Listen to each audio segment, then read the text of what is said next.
did you, like, mentally, from a mindset standpoint, you know you had to be accountable, you know you had to do marketing, all that stuff, but how did you keep going every single day? Like, when the deals wasn't coming in, or when the money wasn't being made, or when a deal fell out your hands, or when you didn't follow up with the seller, or when you just dropped the ball, how did you keep pushing? Like, how did you keep going?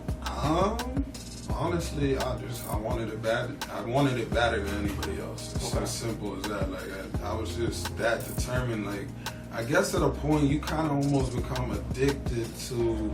You become addicted, you know. To the process. Like I said, like, I failed 100 times, but like I could have, from a mindset perspective, I could have just gave up. Right. At any given point. Mm-hmm. But I knew it was a process. I knew that I'm a new entrepreneur in the game.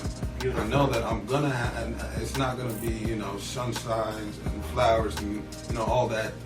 I guess it's not gonna be a perfect dream. You know, right, you're not just gonna wake up and money's just gonna fall out your lap. So you had, like, real expectations. Like, when you went into entrepreneurship, you wasn't one of them people who just seen someone on Instagram and seen someone on a private jet and you just thought jet money. Mm-hmm. You walked into it strategically understanding that I'm new in this.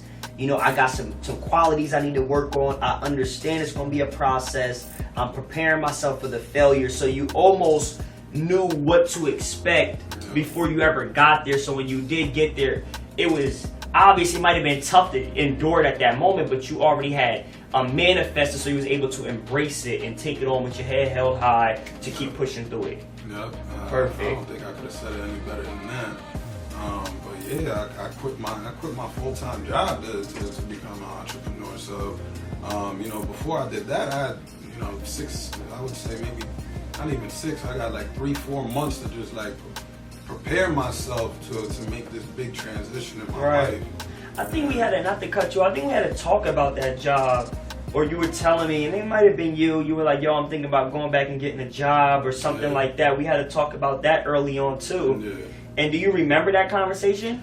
I don't remember it in detail, but I know we was going through the down period of the business, and I'm like, you know, the bills were starting to stack up. You know, I had to figure out how am I gonna, you know, constantly be able to pay my own bills. So I would say, yeah, we had a conversation like that, and you told me no. Right. Do not go get a job. That would be probably the worst mistake you make, especially you know, putting in all this time already. Yeah. To go backwards, it didn't make sense. So yeah, that's important. You know. So think about that, viewers. Like you said, we was in the game. And we was getting to it. We had some good opportunities. And like you said, life hit us, entrepreneurship hit us, business hit us, smacked us right in our faces. At the time I was probably about 23, 24. We're the same age. He's like a month older than me, I think. So we're the same age.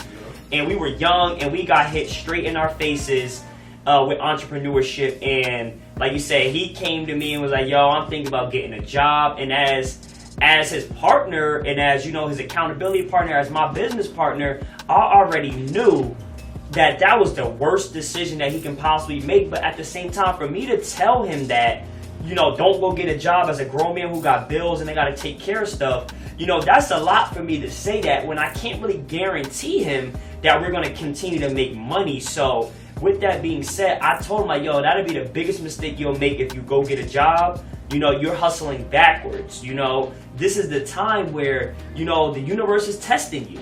You know, the universe is testing you to see if you're going to quit and see if you're prepared. Are you going to endure this pain? Like, are you going to go through this phase so that you can put yourself in position to start to reap the benefits? And like you said, he took my advice. He stuck it out. He didn't go get the job. And we ended up, I think that was about March of 2018, when we hit like our first, kind of finally got the ball rolling in a year, hit on 3 deals, made like $18,000, and we was kind of able to kind of get that ball really, really rolling. The momentum just took off after that. Right. So, you know, and the fact that a month or 2 ago I was contemplating on getting a job, I would have we would have just completely missed out on these opportunities. So literally, I would say, at that time, I guess, I don't know, I just kept myself amped. I just went like, look, I know that I don't want to do this 9-to-5 life. So that's what motivated me. Like, am I gonna really change my life, or am I just gonna settle?